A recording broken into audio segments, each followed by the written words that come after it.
Hello everyone, my name is Anand and we are doing lecture 16th of light. आज का lecture बच्चों एक छोटा सा टॉपिक होने वाला है जो कि refraction through a rectangular glass slab है। ये आपकी बोर्ड में बहुत बार पूछा हुआ है, 2 मार्क्स में आते हैं। रे डायग्राम पूछता है, उसकी लेवलिंग करने को बोलता है। बहुत इजी, एक झटके में आपको आ जाएगा। तो इसको स्टार्ट करने से पहले लास्ट टाइम मैंने आपको एक न्यूमेरिकल दे गया था और बोला था उसको सॉल्व करने की कोशिश कीजिएगा। तो मैं अभी उसका सॉल्यूशन आपको दे देता हूँ। क्वेश्चन क्या कहता है, द रिफ्रैक्टिव, यहाँ इंडाइसिस आ गया है बच्चे, ये इंडाइसिस नहीं है, ये इंडेक्स है, of a glass and a water with respect to air 3/2 है। तो ठीक है, ये तो एब्सोल्यूट एब्सोल्यूट रिफ्रैक्टिव इंडेक्स है, आपको साफ साफ दिख रहा है, with respect to air, that is what absolute. अगर दूसरे मीडियम के थ्रू होता तो रिलेटिव रिफ्रैक्टिव इंडेक्स बोलते हैं। अगर सारी बातें याद है तो बहुत अच्छी बात, अगर ये बातें नहीं याद आ रही हैं तो जस्ट इसके पीछे वाले लेक्चर 15 में जाइए, वहां सारी बातें ये डिस्कस हो रखी है। तो घबराने की जरूरत नहीं, सारी चीजें आपको आ जाएंगी, एक बार जाओ देखो, सब कुछ आएगा। जिनको आता है वो मोस्ट वेलकम, हमारे साथ आगे बढ़ते चलिए। तो म्यू, और यहाँ पे क्या है 3/2, दैट इज व्हाट, ग्लास की वैल्यू है ना, refractive index of glass with respect to air. तो विथ रिस्पेक्ट टू वाला बच्चे यहाँ आता था, और एब्सोल्यूट के लिए आपको लिखने की आवश्यकता नहीं है, सिंपल सा म्यू जी लिख दो। तो कभी घबराना मत, किताब में कभी ऐसा लिखता है कभी ऐसा लिखता है, दोनों का मीनिंग एक ही है। वैल्यू कितनी है, तो वैल्यू है 3/2। दूसरा क्या दिया हुआ बच्चे, रिफ्रैक्टिव इंडेक्स ऑफ वाटर, तो water with respect to air, water with respect to air हो गया। की वैल्यू क्या होता है, आप इसको ऐसे लिखो, की वैल्यू 4/3 होती है। Very good. If speed of light in a glass is 2.2 into 10⁸ metre पर सेकंड, किस में स्पीड है बच्चे, ग्लास के अंदर। तो स्पीड ऑफ लाइट सी कहाँ पे है, ग्लास में। वैल्यू कितनी है, 2 × 10⁸ मीटर सेकंड करके है, मीटर पर सेकंड। क्या पूछता है, find the speed of light in water, speed of light in water, that is what your question mark. ये तो बड़ा आसान सा क्वेश्चन हो गया, सिंपली क्वेश्चन सॉल्व कर सकते हो अगर आपको बातें याद आ रही हैं। तो मैंने एक बात बताई थी, जो रिफ्रैक्टिव इंडेक्स होता है बच्चे, वो इनवर्सली प्रोपोर्शनल होता है स्पीड ऑफ लाइट के। तो ये तो इनवर्सली प्रोपोर्शनल होने चाहिए, हमें इनवर्सली प्रोपोर्शनल बना लीजिए। तो यहाँ से एक रिलेशन क्या मिलता था आपको अगर याद आ रहा है, तो μ2/μ1, दैट इज व्हाट C1/C2। 2 यहाँ गया, 1 इधर गया, मतलब एक दूसरे का अपोजिट साइन में रखेंगे। तो यहाँ पे भी वही काम करो, μg/μw। तो अगर ऐसा लिखा तो स्पीड ऑफ लाइट इसका रिवर्स फॉर्म में रहेगा, CW/CG। खत्म यार, क्वेश्चन सॉल्व हो गया। वैल्यू रखो, आंसर पाओ। म्यू जी की वैल्यू है 3/2 पूरे का पॉन, म्यू डब्ल्यू की वैल्यू है 4/3, that is what your equal to C W कितना है पता नहीं, सी डब्ल्यू हमें नहीं पता है तो कैलकुलेट करेंगे। सी जी की वैल्यू 2 × 10⁸ मीटर पर सेकेंड। 3 का मल्टीप्लाई 3 में करेंगे, 4 का मल्टीप्लाई 2 में करेंगे, 3 3 जा 9, 4 2 जा 8। क्या ही बात है, बड़ा अच्छे अच्छे वैल्यू आ रहे हैं। सी डब्ल्यू 2 × 10⁸, और ये जब मल्टीप्लाई किया तो 4 टाइम में, 4 से मल्टी डिवाइड कर दो, 4 2 जा 8, 1 कैरी हुआ, 4 2 जा 8, 2 कैरी हुआ, 4 5 जा 20, and this is how cross multiply कर लीजिए। सी डब्ल्यू की वैल्यू आ गई 2.25 इंटू 10⁸ मीटर पर सेकेंड। कितना आसान सा क्वेश्चन था। तो मेरे ख्याल से ये क्वेश्चन आपको समझ में आ गया है, क्लियर है। अब आगे चलेंगे, और आगे जो हमारा टॉपिक था आज का जो पढ़ना है हमें, refraction through rectangular glass slab. बहुत इजी है, एक हमें क्या करना है, रेक्टेंगुलर ग्लास स्लैब ले लेना। ग्लास का एक मोटा सा क्या करना है, स्लैब ले लो, और तुम लेजर लाइट ले लेना, और लेजर लाइट से क्या करना है, यहाँ से पिन मारो। तो पिन मारोगे तो आपको दिखाई देगा क्या हो रहा है, कुछ लाइट की बेंडिंग वाली फिनोमिना दिखाई देंगी, और क्या, यही तो होने वाला है। हाँ भाई, अब क्या होगा, रिफ्रैक्शन ही होगा ना, रिफ्रैक्शन मतलब लाइट का बेंडिंग। तो यही तो होने वाला है। कोई भी एक पर्टिकुलर, ये चीज बहुत अच्छे से तुमको देखने को मिलेगा ना जब सिंगल लाइट को करोगे, मतलब सिंगल मोनोक्रोमेटिक करोगे। ऐसा नहीं कि व्हाइट रेज को तुम पास करोगे ना, तो यहाँ पे एक पॉसिबिलिटी है कि क्या हो जाएगा ना, रे ऑफ लाइट स्कैटर्ड हो जाते हैं, फिर वो अलग अलग 7 कलरों में ना डिवाइड हो, बट वो फिर स्कैटरिंग की चांसेस बहुत ज्यादा हो जाती है, कहने का मीनिंग ये है। मोनोक्रोमेटिक मतलब सिंगल, या तो रेड या तो ब्लू या तो ग्रीन या तो येलो, ऐसे वाले करोगे ना तो बड़े अच्छे से क्लियर दिखाई देगा। तो पहला एक काम कर लेना, क्या कर लोगे, मोनोक्रोमेटिक रे को लेना। कोई कंपलसरी नहीं है, बट अच्छा रिजल्ट पाने के लिए ये करना चाहिए, मोनोक्रोमेटिक। ठीक है ना, सिंगल वाला colour, like red blue green ऐसे वाला।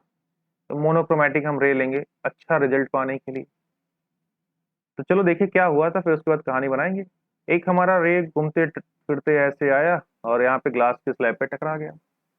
तो जो आता है बच्चे उसको इंसिडेंट कहते हैं, जो आ रहा है दैट इज व्हाट इंसिडेंट। ये इंसिडेंट हो रहा है कहाँ पे, ग्लास स्लैब पे हो रहा है। अब जहाँ पे फॉल होता है बच्चे उसको पॉइंट ऑफ इंसिडेंस करते हैं और वहां पे हम एक नॉर्मल ड्रॉ करते हैं। नॉर्मल ड्रॉ करने के लिए हम आजाद होते हैं ना उस पॉइंट पे। ये लो मैंने नॉर्मल ड्रॉ कर दिया, बट थोड़ा सा क्या हुआ साइड में आ गया तो उसको थोड़ा साइड में ढकेल देते हैं। जा भाई थोड़ा ढकेल, हाँ ठीक है। यहाँ देखो तो ये जो रीजन है पूरा वो एयर है, और ये जो पूरा रीजन है वो तो ग्लास का है। तो आपको मालूम है एयर और ग्लास की जब तुम बात करोगे तो एयर की रिफ्रैक्टिव इंडेक्स कम होती है, that is what equal to 1, और ग्लास की क्या होती है 1 पॉइंट समथिंग करके होती है, मतलब ग्लास की रिफ्रैक्टिव इंडेक्स ज्यादा है।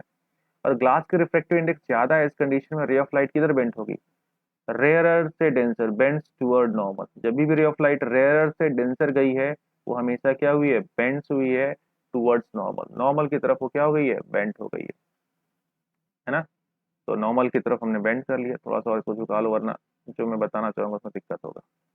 चलिए अब यहाँ देखो ये जो रे ऑफ लाइट इधर आ रही है, ये वाला जो लाइट इधर आई है, ये क्या कर रही है, इस पर्टिकुलर पॉइंट पे आके फॉल हो रही है, मतलब ये लाइट है तो रिफ्रैक्टेड रेज, और ये क्या है, ये इंसिडेंट रेज हैं जो आते हैं, जो एक बार टकराने के बाद जो होता है उसका नाम हम क्या नाम देते हैं, रिफ्रैक्टेड रेज। तो ये कहानी क्या है, ये जो अभी ये है ग्लास स्लैब के अंदर सिर्फ इस सेगमेंट को देखूं, बाकी ऊपरी सेगमेंट को भूल जाओ, ये वाला पूरे सेगमेंट को भूल जाओ। तो रे ऑफ लाइट ग्लास में था, अब ग्लास में यहाँ पे पर्टिकुलर रीजन पे आ रहा है, तो जिस पॉइंट पे यहाँ पे हिट कर रहा है जहां से उसको बाहर निकलना है इसको हम क्या बोलेंगे, पॉइंट ऑफ इंसिडेंस। तो वहां पे एक हम 90 डिग्री ड्रॉ करेंगे। अब ये रे ऑफ लाइट कैसा काम कर रहा है, पॉइंट ऑफ इंसिडेंट का काम, इंसिडेंस का काम कर रहा है, ठीक है ना, कैसा बिहेव कर रहा है, एज ए इंसिडेंस पॉइंट की तरह बिहेव कर रहा है। इसको थोड़ा सा 90 वाले पे पास ले जाओ, बस ये हो गया। अब यहाँ से क्या हो रहा है, रे ऑफ लाइट डेंसर में है, ये मेरा पॉइंट ऑफ इंसिडेंट की कहानी हुई, ये point of incidence, sorry point incidence बोल रहा हूँ, ये इंसिडेंट रेज की कहानी हुई। थोड़ा सा ऐसे बन जाओ। अब रे ऑफ लाइट डेंसर में है से रेयरर में जा रही है, तो डेंसर से रेयरर में जाती है तो बच्चे आपको याद होगा बेंड्स अवे फ्रॉम नॉर्मल होता है। रे ऑफ लाइट क्या होती है, अवे होती है नॉर्मल से, बेंट हो गए, इस तरह से रे ऑफ लाइट क्या हुई, अवे फ्रॉम नॉर्मल हो गई ऐसे। अब थोड़ा इसके नेमिंग कर लें, ये जो बच्चे आ रहा है इसको हम लोग नाम देते हैं, तो तुम लोग को रटा हुआ होगा एकदम अच्छे से, इंसिडेंट रे, क्या नाम देते हैं, इंसिडेंट रे, ठीक है। और ये जो बच्चे आफ्टर रिफ्रैक्शन की कहानी होती है इसको बोलते हैं रिफ्रैक्टेड रेज, सब याद होना चाहिए सब, रिफ्रैक्टेड रेज मिटा दिया जाए, थोड़ा गंदा सा दिख रहा है, सुधार दो भाई, एयर को गायब कर दो, मेरा आर ही गायब हो जा रहा है, एफ गायब हुआ है, कौन सा गायब हुआ है, एफ गायब हुआ है, रिफ हो गया रिफ्रैक्टेड। और ये बच्चे जो बाहर निकल गया इसको इधर बनाओ, इसे हम कहते हैं इमरजेंस रे, क्या नाम देते हैं, इमरजेंस। देखो कितना आसान है, इमरजेंस, ये तुम जानते हो, बस एक नया चीज है इमरजेंस। जैसे एंगल, ये इंसिडेंट का आई उठा के एंगल आई बनाते थे, यही करते थे ना, तो ये एंगल आई हो गया बच्चे हमारा, और ये आर हो जाते थे नॉर्मल से नापते तो ये एंगल आर हो गए। तो बच्चे ये नॉर्मल के साथ इसका मेजरमेंट होगा तो इंसिडेंट यहाँ पे इमरजेंस का ई ले लो, ई हो गया। तो यहाँ एंगल ई क्या है बच्चे, एंगल ऑफ इमरजेंस है, क्या है, एंगल ऑफ इमरजेंस, ये बाहर निकलने वाला रे है, ग्लास स्लैब से बाहर निकल रहा है। एक छोटी सी पॉइंट यहाँ नोटिस करने वाली है कि ये जो रे था शुरू शुरू में, यहाँ पे बना ले, चलो अरे भाई यहाँ आ जाओ, चलो ठीक है। तो ये जो शुरू से कहानी हो रही है, तो ये रे ऑफ लाइट ऐसे जा रही है, तो थोड़ा सा तिरछा जा रहा है, मुझे तिरछा नहीं ले जाना था, ये कुछ इस तरह से बनना चाहिए था। चलो मैं सुधार लेता हूँ, सुधारना क्या है, बड़ा आसानी सुधर जाएगा। जब तुम बनाओगे तुम्हें भी ये सब प्रिकॉशन देने हैं। प्रिकॉशन क्या देना है, ये पैरेलल्स दिखने चाहिए आपको, ठीक। अभी ये प्रिकॉशन हो गया, this is what your angle, अभी एंगल बनेगा, ये होता है, रियलिटी है, ट्रू, ऐसा ही होगा। तो ये जो रे ऑफ लाइट एक्चुअल में इसका पाथ क्या है, जो इंसिडेंट रेस था उसका एक्चुअल पाथ तो ये था, बट चूंकि रिफ्रैक्शन की फेनोमेनन्स हैपन हुई, रे ऑफ लाइट बेंड हुआ, तो इस कंडीशन में ये अपने पाथ से डेविएट हो गया।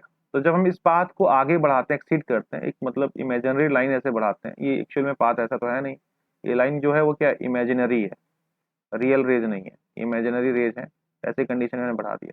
तो इस पाथ का जब हम यहाँ से परपेंडिकुलर लाइन ड्रॉ कर देते हैं, यहाँ से परपेंडिकुलर लाइन ड्रॉ कर दो, 90 डिग्री का ड्रॉ करना है, ध्यान रहे कितने डिग्री का, 90 डिग्री का। तो मैं एक काम करो स्ट्रेट ये ले लेता हूँ, ऐसे ये 90 डिग्री हो गया। देखो तो ये ऐसे कर लो, ये ऐसे 90 बन रहा है ना, ऐसे करना है कि 90 बन जाए, ये ऐसे 90 बन रहा है।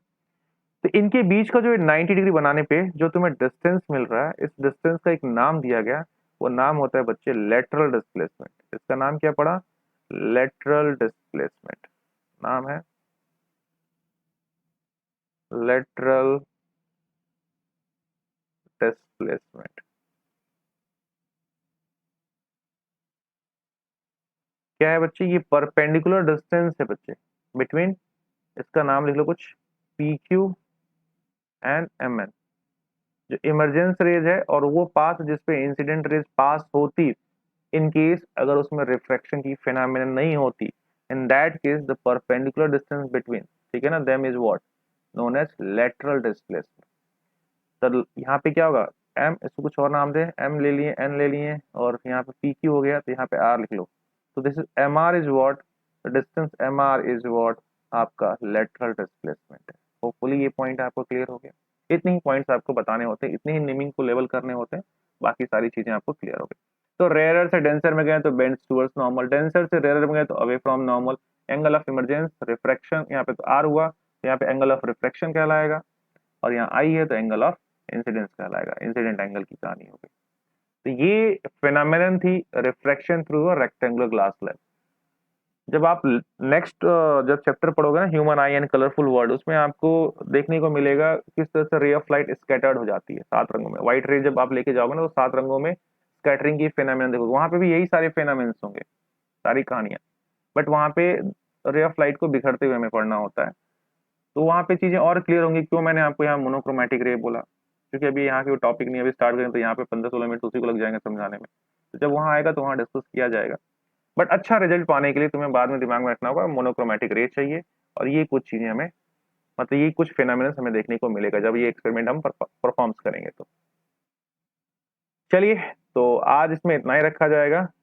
नेक्स्ट लेक्चर में आपके साथ डिस्कस करूंगा, जो कि बहुत इंपॉर्टेंट होगा, स्फेरिकल लेंसेज के बारे में। कॉन्वेक्स और कॉनकेव लेंस, दो लेंसेज के बारे में हमें पढ़ना है। और उसके बाद फिर रे डायग्राम वगैरह आएंगे, उसी में हम लोग रे डायग्राम वगैरह भी देख लेंगे, किस तरह से इमेज की फॉर्मेशन होती है। और एक आध लेक्चर और बच जाएंगे तो न्यूमेरिकल, मतलब अभी इसमें कुल 2-4 लेक्चर और आएंगे और फिर आपका ये चैप्टर कंप्लीट हो जाएगा। तो चलिए, थैंक यू।